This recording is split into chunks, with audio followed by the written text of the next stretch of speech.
Событие поистине исторического масштаба. Спустя 2 века в водах Абхазии можно увидеть гордо плывущую традиционную абхазскую галеру. Только в этом столетии ее пассажиры не хорошо известные сильнейшие абхазские и адыгские воины-мореплаватели и не торговцы, а обычные люди, которые хотят чуточку прикоснуться к истории абхазо-адыгского народа. Было решено, что домом для судна станут воды красивейшего озера Рица. По мнению специалистов, это место идеально подходит для абхазской галеры. Еще задолго до ее появления на берегу озера собрались люди, каждый из которых желал быть одним из первых на борту и совершить прогулку на историческом судне.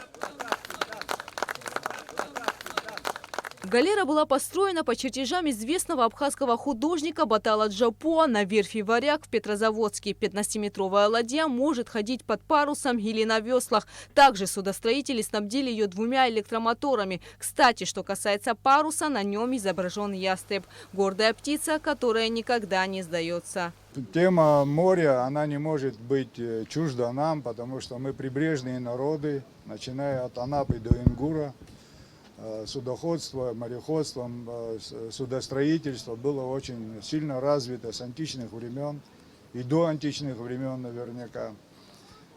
Почему, значит, так это было широко развито? Ну, во-первых, пути сообщения. Значит, вы сами видите, какой у нас сложный рельеф, то ходить через эти речки, переправляться бесчисленные овраги, горы, ущелья, то легче всего было совершать какие-либо хозяйственные или другие, значит, взаимодействия по морю. Участники проекта отметили, что это событие очень значимое для абхазского и черкесского народов, и направлено оно на сохранение культуры и традиций. Данный проект осуществлен при поддержке меценатом Зауча Пилия. На презентации галеры присутствовал советник президента Абхазии Аслан Абжания по вопросам науки и культуры Нукзар Логуа, который передал приветствие от главы государства. Логуа также отметил, что абхазы и адыги с древнейших времен славились как смелые мореходы и превосходные строители кораблей и судов. И это неоспоримый факт. Абхазии, как всегда, жили на берегу моря, но некоторые наши оппоненты говорят о том, что абхазии даже не имели термина корабля, название корабля и так далее. Но это была ложь, безусловно, заведомо, но тем не менее сегодняшние события тоже доказывают о том, что у нас очень богатые терминологии по морю и так далее. И наши воины всегда защищали берега Абхазии. В презентации также приняли участие жрецы Лорского святилища Беслан Шингба и Убыкского святилища Бытха Руслан Берзек.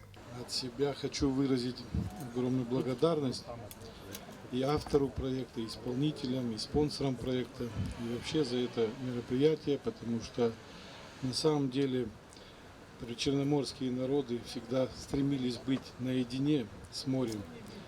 И символом этим сегодняшнего мероприятия является как раз-таки то воссоединение народа и моря. В данном случае мы будем проводить моление, обращаясь к высшим силам, для того, чтобы это благословение сегодня было получено. До того, как прибыть в Абхазию, боевая галера успешно прошла ходовые испытания на Петрозаводской губе Онежского озера. По словам карельских корабелов, построить судно было непросто. Потому что судно необычное, мы таких еще не строили.